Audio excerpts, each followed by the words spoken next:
किस्सा है एक गांव का। गांव में रोजाना बाजार लगा करता था।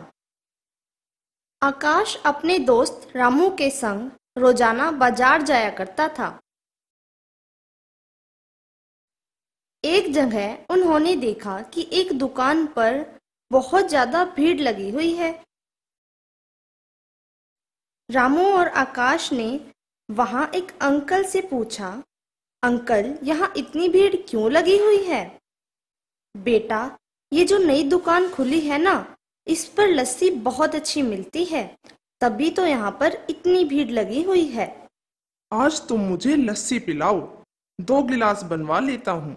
तुम ही पियो लस्सी, आज मेरा व्रत है। तुम कितने भी व्रत रख लो, तुम्हें अच्छी लड़की नहीं मिल पाएगी। उसने दुकान वाले से लस्सी मांगी और पीकर देखी। लस्सी का स्वाद आकाश को बहुत पसंद आया। उसने दुकान वाले को पैसे दिए और रामू के पास जाकर बोला, अरे रामू, यह लस्सी तो कमाल की है। मैंने ऐसी लस्सी अपने जीवन में पहली बार पी है। सच में मजा आ गया। तुम्हें भी वो लस्सी पीनी चाहिए। फिर रामू के पास एक अंकल आए।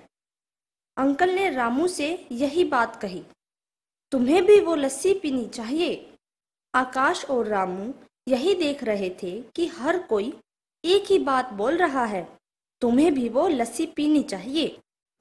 रामू ने दुकान वाले के चेहरे पर एक अजीब सी मुस्कान देखी। यार आकाश, मुझे वो लस्सी वाला अजीब ही लगता है। तुमने देखा ना, कैसे सब उसकी लस्सी पीकर बस तारीफ करते जा रहे थे। मुझे तो लगता है कि उसकी लस्सी में कोई जादू है। अरे रामू, टाइम देख रहे हो क्या हो रहा है? अब तुम उल्लू की तरह आधी रात तक जागो मत। भला लस्सी में कौन सा जादू हो सकता है? जादू तो पिंकी ने तुम्हारे ऊपर कर दिया है। तुम सो जाओ। रामू और आकाश अपने अपने घर जाकर सो जाते हैं। सुबह होने पर रामू और आकाश काम पर निकले।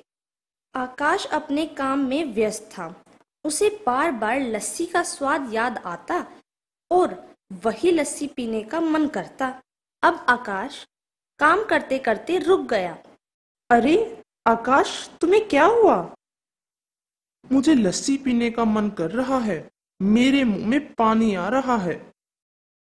तुम्हें काम के बीच में ये लस्सी कहाँ से याद आ गई? पता नहीं, लेकिन मेरा लस्सी पीने का बहुत मन कर रहा है। आकाश लस्सी की दुकान की ओर चल पड़ता है। वहाँ 5 लोग ऐसे ही और भी थे। उनके साथ भी कुछ ऐसा ही हुआ था। आकाश का अपने शरीर पर नियंत्रण नहीं था। आकाश एक दिन काम पर ही नहीं गया और अपने पिता से बोला, पिताजी, मुझे लस्सी पीने का मन कर रहा है। अरे ये लस्सी लस्सी हमेशा करते रहते हो, क्या हो गया है तुम्हें? कई दिनों से लस्सी के पीछे पड़े हुए हो। पिताजी, मुझसे अब रुका नहीं जाता, मैं जा रहा हूँ। पिताजी अब आकाश से नाराज हो गए और गुस्से में बोले, आकाश, आज तू कहीं नहीं जाएगा। लस्सी पी पीकर तूने अपना पेट खराब कर दिया है। पिताजी, मुझे जाने दीजिए, मुझे मत रोकिए। मैं अपने आप को रोक नहीं पा रहा हूँ। अगले दिन पिता ने रामू से मदद मांगते हुए कहा, बेटा, मैं तो बहुत परेशान हूँ। आकाश मेरी बात ही नहीं सुनता। अंकल, आप उसे रस्सी से बांध कर रखो, तभी वह काबू में आएगा। वो कह रहा था कि वह अपने आप पर नियंत्रण नहीं कर पा रहा है और मुझे ऐसा लगा भी है कि वह अपने शरीर पर काबू नहीं कर पा रहा है।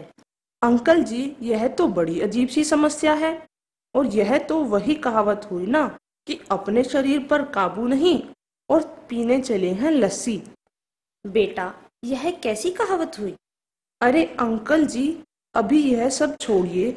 मैं देखता हूँ कि आखिर आकाश को हुआ क्या है। मुझे तो उस लस्सी वाले पर शक हो रहा है। पता लगाता हूँ कि वह लस्सी वाला ही है या फिर कोई और। हाँ, तुम पता लगाओ, लेकिन बेटा जरा ध्यान से काम लेना आकाश के साथ। वह हाथ पैर फेंकता है, अगर उसकी इच्छा पूरी नहीं हुई तो। अंकल जी, आप चिंता मत करो। अगर उसने मुझे मारने की कोशिश की तो मैं भी उसका जबड़ा तोड़ दूंगा। रामू और आकाश अब रात में लस्सी वाले की दुकान पर गए। उसने खिड़की से झांककर देखा कि लस्सी वाला और उसकी पत्नी आपस में बातें कर रहे हैं। उल्लू बनाया, बड़ा मजा आया। माया, तुम देख लेना, हम जल्दी ही अमीर होने वाले हैं।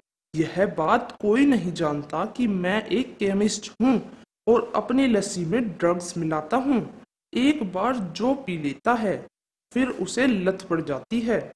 सुनिए जी, अब तक तो लगभग पूरे गांव ने हमारी लस्सी पी ली होगी। हम कल तो अमीर हो जाएंगे ना? हाँ माया, हम कल अमीर ही नहीं बहुत अमीर हो जाएंगे। अच्छा सुनिए जी, आप मेरे लिए महल बनवाएंगे ना?